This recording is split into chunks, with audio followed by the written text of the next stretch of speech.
ఓం శ్రీ మాతృ నమః. జై దుర్గమ్మ తల్లి. దుర్గమ్మ తల్లి భక్తులందరికీ కూడా నమస్కారం అండి. అందరూ కూడా సుఖంగా సంతోషంగా ఎప్పుడూ కూడా ఆనందంగా ఉండాలి అని చెప్పి ఆ దుర్గమ్మ తల్లి తరపున నేను కూడా మనస్ఫూర్తిగా కోరుకుంటున్నాను.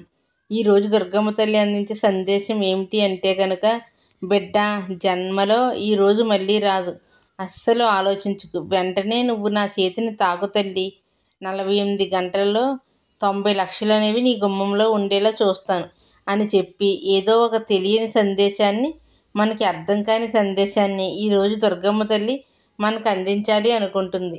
మరి సందేశం ఏదైనా కానివ్వండి, అది మన మంచి కోసమే అని చెప్పి మనందరికీ కూడా తెలిసిన విషయమే కదా. మరి సందేశం వినే ముందు ఎవరికైతే దుర్గమ్మ తల్లి అంటే నమ్మకం ఉంటుందో వారందరూ కూడా ఈ వీడియోకి ఒక చిన్న లైక్ ఇచ్చి వీడియోని వినడం అయితే స్టార్ట్ చేయండి. కింద కామెంట్ సెక్షన్లో జై దుర్గమ్మ తల్లి అని చెప్పి టైప్ చేయండి.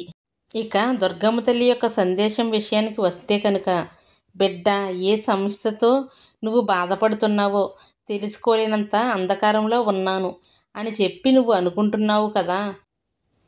బిడ్డ, దుర్గమ్మ తల్లి ఎన్నో బాధలు ఎన్నో కష్టాలు పడి జీవితంలో సగం అనేది గడిచిపోయింది. ఇక మిగతా సగం కూడా సంతోషాలు వస్తాయి అని చెప్పి నాకైతే ఏ నమ్మకము లేదు. ఇక ఏ ఆనందంతో నేను బ్రతకాలి, ఏ సంతోషం చూసుకుని ఆనందించాలి, అసలు నాకంటూ ఏం మిగిలింది దుర్గమ్మ తల్లి అని చెప్పి నువ్వు నన్ను ప్రశ్నిస్తున్నావు. ఈ యొక్క మాటలన్నీ కూడా నీ మనసు ఎంతో విసిగిపోతేనే వస్తున్నాయి అని చెప్పి నాకు తెలుసు. అప్పుడప్పుడు నా మీద కోప్పడుతూ ఉంటావు. దుర్గమ్మ తల్లి అని చెప్పి ఎన్నోసార్లు నేను తలుచుకోవడం లేదు, అయినా కూడా నా కన్నిటిని చూసి కూడా నీకు జాలి కలగడం లేదా అని చెప్పి కోపగించుకుంటూ ఉంటావు. అయినా కూడా నాకేం పర్వాలేదమ్మా, ఎందుకంటే తన బిడ్డ కోపంతో అన్నా, ఆవేశంతో అన్నా, బాధతో అన్నా పడేంత శక్తి అనేది ఏ తల్లికైనా కూడా ఉంటుంది. అదేవిధంగా నాకు కూడా ఉంది బిడ్డ. ఏది ఏమైనా కూడా జరిగేది ఒకటి నేను నీకు చెప్తాను, జాగ్రత్తగా విను. జరుగుతున్నది కూడా చెప్తాను, జాగ్రత్తగా విను.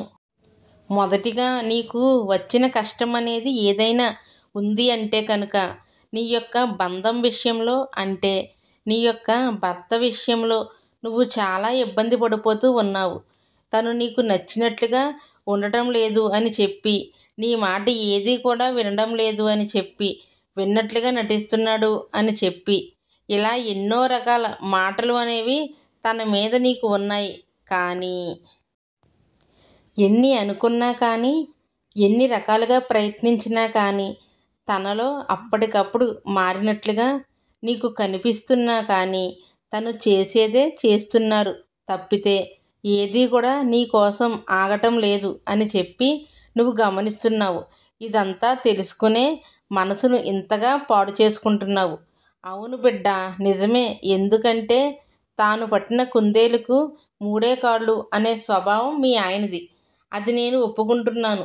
అంతేకాకుండా తన యొక్క బిహేవియర్ అనేది ఎలా ఉంది అంటే కనుక, అసలు నీ మాట నేను ఎందుకు వినాలి, నా జీవితం నాకు నచ్చినట్లుగా బ్రతకాలి కదా. ఏదో ఇక భార్య అంటే ఇప్పుడు కూడా ఇలా గొడవ పడుతూనే ఉంటుంది, అనవసరంగా పెళ్లి చేసుకున్నానేమో అని చెప్పి ఈ రకంగా తను ఆలోచిస్తున్నాడు తప్పితే, తనకి తన మంచి కోసం నువ్వు ప్రతిదీ కూడా చెప్తున్నావు అని చెప్పి నిన్ను కొంచెం కూడా ఇప్పుడైతే అర్థం చేసుకోవడం లేదు.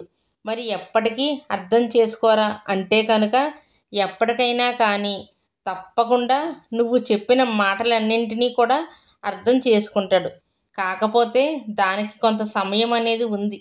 ఆ సమయం వరకు అలాగే నేను ఏడుస్తూ కూర్చోవాలా దుర్గమ్మ తల్లి? ఆ సమయం వరకు నేను ఇలా బాధపడుతూనే ఉండాలా దుర్గమ్మ తల్లి?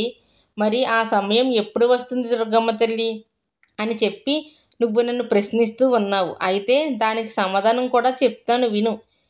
ఏంటి అంటే కనుక, బిడ్డ, ఇప్పటికే చాలా బాధలు పడ్డావు. అలసిన మనసుతోటి ఏడ్చిన రాత్రులు, నిద్రలేని రాత్రులు గడిపావు. శారీరకంగా మానసికంగా ఎంతో కృంగిపోయావు. ఇది అంతా కూడా నాకు తెలుసు. కాకపోతే ఒక తల్లిగా తన బిడ్డకు ఏ సలహా అయితే ఇస్తానో అదే సలహాని నేను నీకు ఇస్తున్నాను. ఇప్పటి వరకు ఎన్నో బాధలని కష్టాలని అనుభవించాను అని చెప్పి అంటున్నావు కదా. ఎప్పుడైతే నన్ను నమ్మి నా గుడిలో నువ్వు అడుగు పెట్టావో ఆ రోజే నీ యొక్క కర్మ ఫలితాన్ని నేను 80% వరకు తగ్గించేశాను. ఒక 20% కష్టాలను చూసేనా ఇంత భయపడిపోతున్నావు. అదే నువ్వు 80% అనుభవించి కూడా ఉంటే అసలు నీ పరిస్థితి తలుచుకుంటే నాకు చాలా భయంగా ఉంది బిడ్డ. ఎందుకంటే ఇప్పుడు నువ్వు అనుభవిస్తున్న కష్టాలు గోరంత మాత్రమే అని చెప్పి తెలుసుకో. ఇక నేను తల్లిగా నేను నీకు ఇస్తున్న సలహా ఏంటి అంటే కనుక, మొదట ఎవరిని చూసుకొని ఎవరిని నమ్ముకొని ఎవరో నీకు సాయం ఉంటారు అని చెప్పి ఈ భూమి మీదకి నువ్వు అడుగు పెట్టలేదు. ఎవరో నిన్ను ఉద్ధరిస్తారు అని చెప్పి నీ తల్లిదండ్రులు నిన్ను పెంచలేదు. అంతేకాకుండా నీ తల్లిదండ్రులు మొదటి నుంచి నీకు నేర్పిస్తున్న ధైర్యం ఏదైనా ఉంది అంటే కనుక అది నీ కాళ్ళ మీద నువ్వు నిలబడ్డం. అసలు నీ యొక్క లక్ష్యం ఏంటి? ఏం సాధించాలి అనుకుంటున్నావు?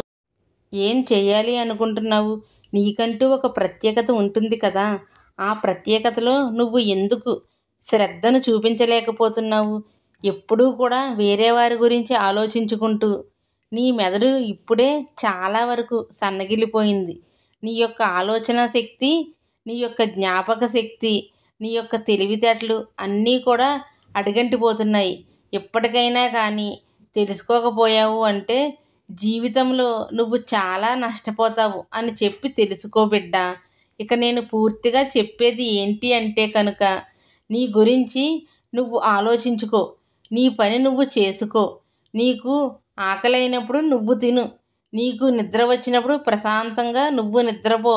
అంతేకాని వేరే వారి ఆకలి గురించి ఆలోచించడం, వేరే వారి యొక్క ఆరోగ్యం గురించి ఆలోచించడం, వేరే వారి యొక్క నిద్ర గురించి ఆలోచించడం ఇవన్నీ చేస్తున్నావు. అది నీ యొక్క బాధ్యత అని నువ్వు అనుకుంటున్నావు. కానీ ఎన్ని చేసినా కూడా అవతలి వారికి కూడా నీ మీద ప్రేమ ఉండాలి కదా. నువ్వు ఆలోచించినంతలో కనీసం ఒక 10% కానీ నీ గురించి ఆలోచించాలి కదా. కనీసం నీ మీద ఒక శ్రద్ధ అనేది ఉండాలి కదా.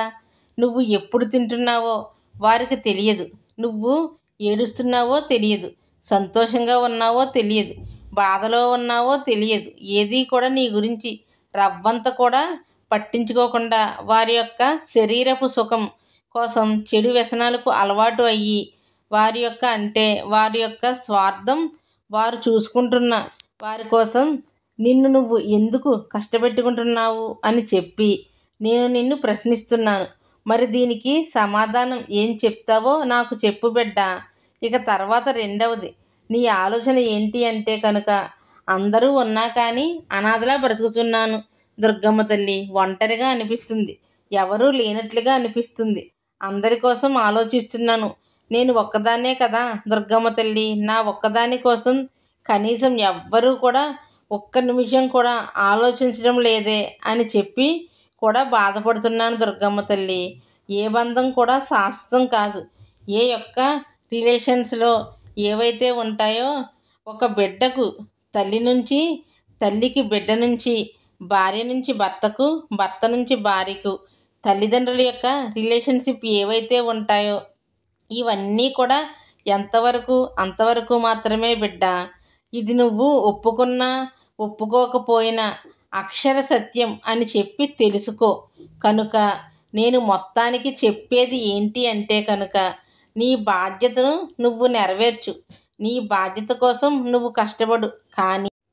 కానీ దానికోసం నిన్ను నువ్వు నష్టపరుచుకోకు అని చెప్పి చెప్తున్నా. కనుక ఎవరో విలువ ఇవ్వని వారి కోసం, ఎవరో నిన్ను గౌరవించని వారి కోసం నీ యొక్క విలువను, నీ యొక్క గౌరవాన్ని అడుగంటించుకునే ప్రయత్నం చేస్తున్నావు. జాగ్రత్త. ఆ ప్రయత్నం ఇప్పటికైనా కానీ మానుకోకపోతే జీవితంలో చాలా నష్టాలు నువ్వు చూడాల్సి వస్తుంది అని గుర్తుంచుకో అని చెప్పి నీకు మళ్ళీ మళ్ళీ నేను చెప్తున్నాను బిడ్డ. నీలో ఎన్నో రకాల భావాలు, ఎన్నో రకాల ఆందోళనలు, ఎన్నో రకాల ఒత్తిడులు, కొన్ని అప్పటికప్పుడు పోనీలే సర్దుకుపోదాము అని చెప్పి నీ మనసుకు అనిపిస్తున్నా కానీ మరికొన్ని విషయాల పట్ల ఓర్పు అనేది నీకు నశించిపోతుంది. ఆ యొక్క ఓర్పు నశించిపోయినప్పుడు నీకు కోపం అనేది కట్టలు తెంచుకుని వస్తుంది. ఈ కోపం అనేది నిన్ను ఎప్పుడైతే నిన్ను పట్టుకుంటుందో ఆ క్షణం నుంచే నిన్ను నాశనం చేయడం అనేది మొదలు పెడుతుంది. విన్నావు కదా బిడ్డ, తన కోపమే తనకి శత్రువు అన్నమాట.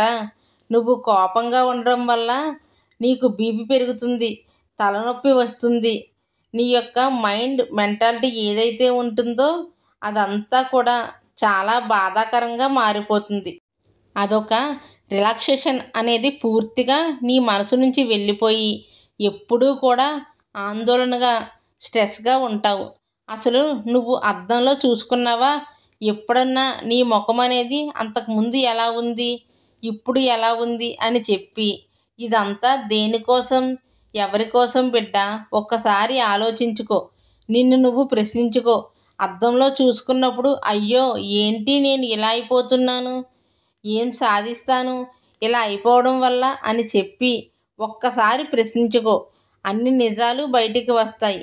ఎందుకంటే ఎవరి అంతట వారి మనసులో మారాలి అని అనుకున్నప్పుడు మాత్రమే వారు మారగలుగుతారు. నువ్వు చెప్పావనో లేదా వేరే ఎవరో చెప్పారు అనో వారి యొక్క నిర్ణయాలను, వారి యొక్క అలవాట్లను మార్చుకోరు బిడ్డ. ఇది నువ్వు గుర్తించాలి.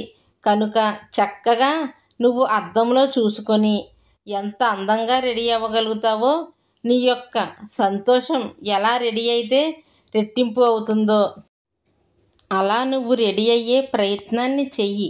దానికి తగ్గట్లుగా ఇప్పటి వరకు ఉన్న బాధలన్నింటినీ కూడా మర్చిపోయి ఈ క్షణం బిడ్డ, మళ్ళీ చెప్తున్నాను, ఈ క్షణం నుంచి నువ్వు సంతోషంగా ఉండడం మొదలుపెట్టు. ఎప్పుడూ ఏడ్చేవారికి ఆ ఏడుపు అనేది వెన్నంటే ఉంటుంది అని గుర్తుంచుకో. ఎప్పుడూ బాధలో కూడా సంతోషాన్ని వెతుక్కుంటూ నువ్వు నవ్వుకుంటూ ఉండేవారికి ఆ యొక్క సంతోషం అనేది వెన్నంటే ఉంటుంది బిడ్డ. ఇది నువ్వు ఒప్పుకున్నా ఒప్పుకోకపోయినా అక్షర సత్యం. కనుక భగవంతుడు అంతటి వాడే. ఎన్నో కష్టాలను పడినవారు కోరుకున్నవి దక్కించుకున్నవారు. అటువంటిది ఒక మానవ స్త్రీవి నువ్వు. ఇక ఈ విధంగా కష్టాలు పడడం పెద్ద గొప్పేమీ కాదు బిడ్డ. ఇలా అంటున్నాను అని చెప్పి నీ మనసుకి కొంచెం బాధ కలగవచ్చు. కానీ నీలో ధైర్యాన్ని తీసుకురావడం కోసమే ఈ విధంగా నేను మాట్లాడుతున్నాను అని చెప్పి గుర్తించమ్మా. ఎందుకంటే బిడ్డ, నా బిడ్డ సంతోషమే నాకు ముఖ్యం. నా బిడ్డ ఆనందమే నాకు ముఖ్యం. ఈ క్షణం నుంచి అయినా కానీ లోకుల గురించి, పక్కవారి గురించి, పక్కింటి వారి గురించి, ఆప్తులు అనే రాబంధువుల గురించి, బంధువులాగా పీక్కు తినే ఆ యొక్క రాబంధువుల గురించి, వీళ్ళందరి గురించి అవసరానికి మాత్రమే వాడుకొని అవసరం తీరిన తర్వాత నువ్వెవరో నేనెవరో అనుకునే బంధాల గురించి, వీటన్నిటినీ గురించి పక్కన పెట్టేసి అసలు నీ గురించి నువ్వు ఆలోచించుకునే ప్రయత్నాన్ని మొదలుపెట్టు. అప్పుడే నీ జీవితంలో అసలు విజయం అనేది మొదలవుతుంది బిడ్డ.